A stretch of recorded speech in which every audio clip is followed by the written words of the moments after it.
অনেক ক্ষেত্রে দেখা যায় স্বামী অফিসে যাওয়ার সাথে সাথেই বয়ফ্রেন্ড বাসায় হাজির। এই যে বাক্সে বাক্সে বন্দি জীবন বললাম, বাক্সে বাক্সে বন্দি ফ্ল্যাটের ভিতরে তো ঢুকলে আর বোঝা যায় না ভিতরে কি হচ্ছে। কত ফ্ল্যাটে যে জেনা হয় এখন এই শহরে আল্লাহ ভালো জানেন। এই ফ্ল্যাটের প্রত্যেকটা ইঞ্চি ইঞ্চি মাটি আল্লাহর কাছে সাক্ষী দিবে। যেখানে যে মাটিতে বসে অবিবাহিত যুবক যুবতী জেনা করেছে আর বিবাহিত যুবক যুবতীরা এবং এই স্বামী স্ত্রীরা জেনা করেছে, এর ইঞ্চি ইঞ্চি মাটি আল্লাহর কাছে কথা বলবে। এর ইঞ্চি ইঞ্চি মাটি আল্লাহর সামনে কথা বলবে। ইয়াউমাইযিন তুহাদ্দিসু আখবারাহা, সেদিন তুহাদ্দিসু আখবারাহা, জমিন তার খবর বলবে আল্লাহর কাছে। জমিনের কোথায় কোন পাপ হয়েছে সব বলে দিবে। এই জমিনে এখানে দাঁড়িয়ে জেনা করেছে, ওইখানে দাঁড়িয়ে মদ খেয়েছে, ওইখানে কাউকে খুন করেছে, জমিন বলে দিবে। একটা কথা এখানে মাঝখানে বলে দেই, যারা অবিবাহিত যুবক যুবতী আছো, এই লেকচার তোমরা যারা শুনছো, তোমাদের মধ্যে কেউ যদি জেনা করে থাকো, অবিবাহিতের কথা বলছি, তোমাদের কাঁধের মধ্যে এখন 100 বেত্রাঘাতের শাস্তি ঝুলে আছে। সূরা নূরের 1 থেকে 3 নম্বর আয়াত পড়ে দেখবে, অবিবাহিত যুবক যুবতী যদি জেনা করে তাদের শাস্তি হচ্ছে 100 বেত্রাঘাত, তাও জনসমক্ষে, এবং এক বছরের জন্য নির্বাসন।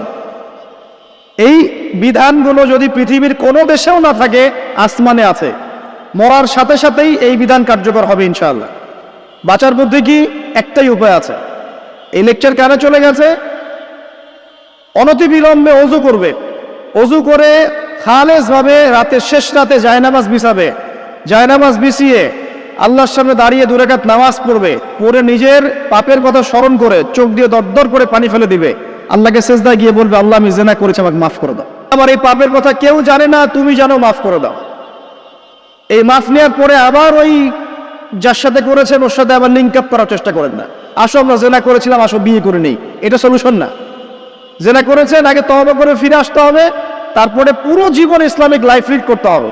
আল্লাহ যদি দেখেন যে হ্যাঁ আপনি ঠিকঠাক তওবা করে আল্লাহর পথে চলছেন, আল্লাহ তখন আপনাকে নেককার স্ত্রী দিবে ইনশাআল্লাহ। এই এই এই একমাত্র রাস্তা যুবকদের জন্য এবং যুবতীদের জন্যও। যুবকরা না হলে পার পেয়ে যেতে পারে, কারণ একটা কথা সমাজে প্রচলিত আছে না, যে ছেলে মানুষের ইজ্জত তো সহজে যায় না, গোপন হয়ে গেছে, কেউ জানে না, আল্লাহ মাফ করে দিয়েছেন, সে হয়তো পার পেয়ে গেল। কিন্তু এই যে মেয়ে, তুমি যে 8-10টা ছেলের সাথে জেনা করেছো, তোমার ইজ্জতের কি হবে?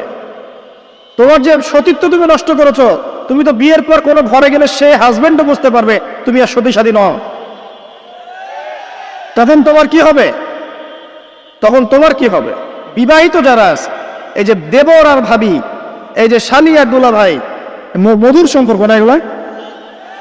দাঁড়াও, এগুলো মধুর সম্পর্ক। দেখা যায় সুবহানাল্লাহ, এই যে আমার এখানে ফোন আছে না, আমাদের অফিসিয়াল পেজ আছে, অফিসিয়াল পেজে যত প্রশ্ন আসে দেখি ম্যাক্সিমাম জেনা কেন্দ্রিক, ব্যভিচার কেন্দ্রিক, পরকীয়া কেন্দ্রিক। একজন প্রশ্ন করেছে যে দুলা ভাইয়ের চরিত্র এত খারাপ ছিল, আর ওই মেয়ের বয়স তখন কম ছিল, 13 বছর বয়স।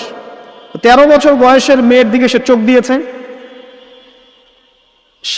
যাকে বিয়ে করেছে তার সাথে তো সম্পর্ক আছেই, যাকে বিয়ে করেছে ওর সাথে তো সম্পর্ক আছেই।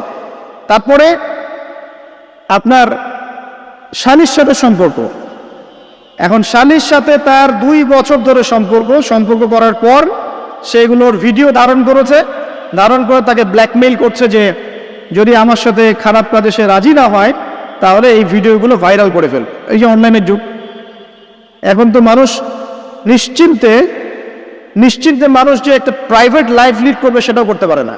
প্রাইভেট লাইফের সব কিছু রেকর্ডেড হয়ে যায় এখন, হয় না? আচ্ছা, তো এটা একটা ফিতনা, মহাফিতনা। এখন সে রেকর্ড করেছে, এইভাবে ব্ল্যাকমেইল করে এই শালীর সতীত্ব নষ্ট করলো, 1 বছর 2 বছর না, 3 বছর ধরে।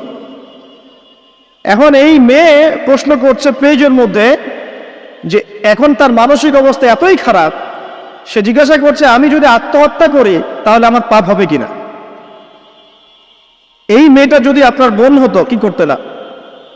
আল্লাহ না করুক এই মেয়ে যদি কারো মেয়ে হতো তাহলে কি করতেন আপনি? আপনার কাছের কেউ হলে আপনি কি করতেন? এখানে ওই শাস্তিটা না বলে সামনে যেতে পারছি না।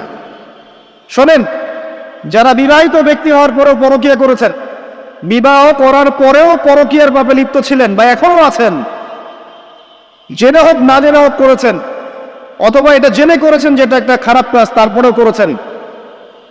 রাসূলুল্লাহ সাল্লাল্লাহু আলাইহি ওয়াসাল্লামের হাদিস এবং আল্লাহ পাকের কালাম অনুযায়ী তাদের শাস্তি হচ্ছে কোমর পর্যন্ত মাটিতে পুঁতে ফেলে পাথর নিক্ষেপ করে রজম করে হত্যা করা। ইসলামিক যদি কোনো রাষ্ট্র থাকতো, বা এটা যদি হতো, বা এটা যদি ইমামুল মাহদির যুগ হতো বা ওমর রাদিয়াল্লাহু আনহুর যুগ হতো, তাহলে এই শাস্তির বাইরে আপনি চলতে পারতেন না, যদি এটা প্রমাণ হতো।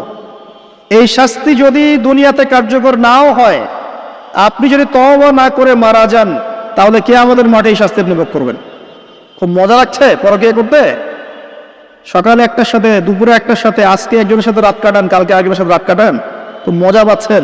রাত্রেবেলা মদ খান আর হোটেলে রাত কাটান, সকালবেলা আবার অফিসে যান। আমাদের শহরের এগুলা কালচার কোত্থেকে আসলো? এই শহরকে পবিত্র করবে কে, এবং এই শহরের আসল দিকগুলো স্পষ্ট করবে কারা? খুব মজা পাচ্ছেন এগুলোতে। সুবহানাল্লাহ। একটা বিষয় বুঝাই, ইসলামে কেসাস আছে, কেসাস। মনে করেন আমাকে কেউ হত্যা করেছে, আপনি তাকে হত্যা করতে পারবেন।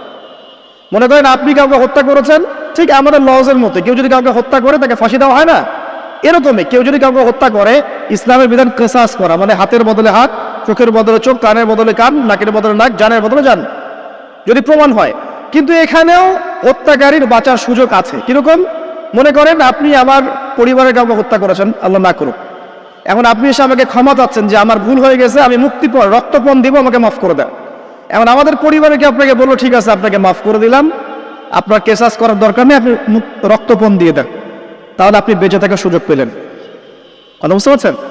আরেকটা হচ্ছে মুরতাদ। মনে করেন কেউ ইসলামের কিছু বিষয়কে অস্বীকার করেছে, তাকে জেলখানায় বন্দী করে রাখা হবে, সুযোগ দেওয়া হবে যে আপনি কি এগুলো জেনে শুনে বলেছেন, নাকি এর উপর অটল থাকবেন না ফিরে আসবেন।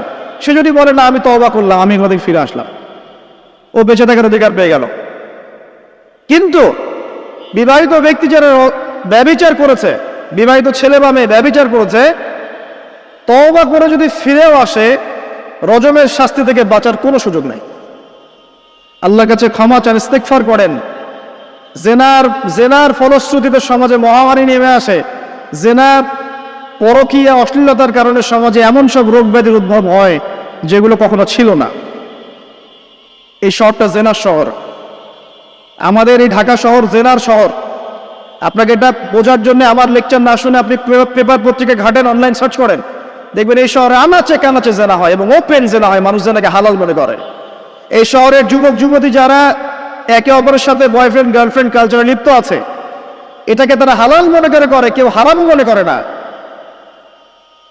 কত বড় সাহস দেখায়। আর রাস্তা দিয়ে আমরা হেঁটে গেলেও বয়ফ্রেন্ড গার্লফ্রেন্ড এসে আমাদেরকে সালাম দেয়, হুজুর আমাদের জন্য একটু দোয়া করেন। তো প্রত্যেকটা পার্কে পার্কে যাবেন, এই যে আপনাদের রেস্টুরেন্টগুলোতে যাবেন, দর্শনীয় যে স্পটগুলো সেখানে যাবেন, বেধার সে জেনা হচ্ছে, জিনা আর জেনা।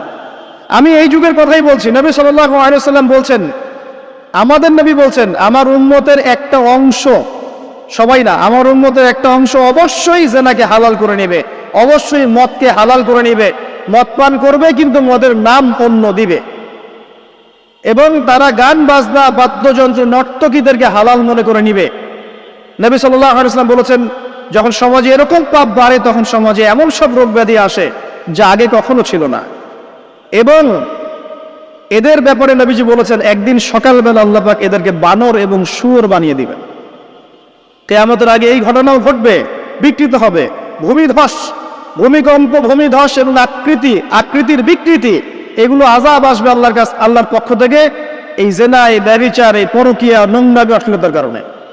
ঘরে ঘরে এগুলা বয়ফ্রেন্ড গার্লফ্রেন্ড কালচার। কেউ মনে করে না যে এগুলো হারাম, কেউ মনে করে না যে আমার এই যে সহপাঠী আমার গায়রে মাহরাম। এই গায়রে মাহরাম শব্দটাই নাই।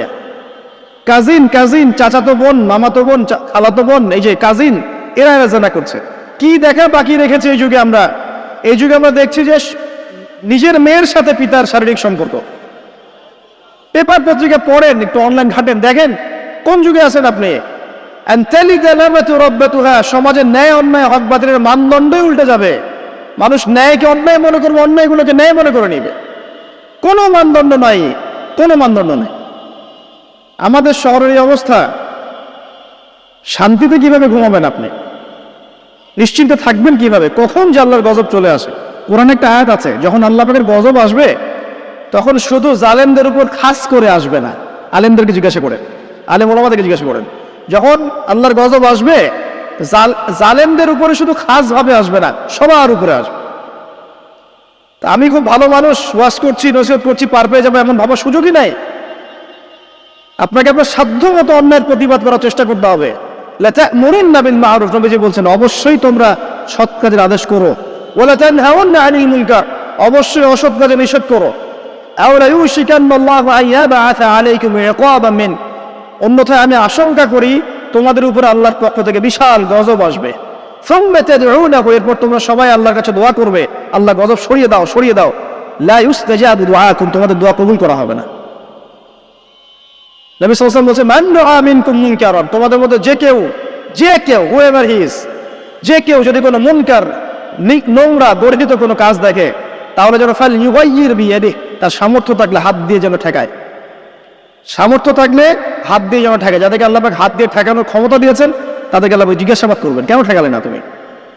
জেনার লাইসেন্স দিলে কেন? মদের লাইসেন্স দিচ্ছ কেন? ঠেকালে না কেন? তুমি অন্যায় কাজকে ঠেকালে না কেন? যদি তুমি না পারো, ওয়াইল্লাম ইয়াস্তাতি, যদি সে না পারে, তাহলে ফাল ইউগাইয়ির বিলিসানি, তাহলে যেন মুখ দিয়ে সেটা প্রতিবাদ করে। এই যে মুখ দিয়ে প্রতিবাদ করার ক্ষমতা আলেম ওলামার আছে, যাদের হাতের ক্ষমতা নেই, মুখের ক্ষমতা আছে।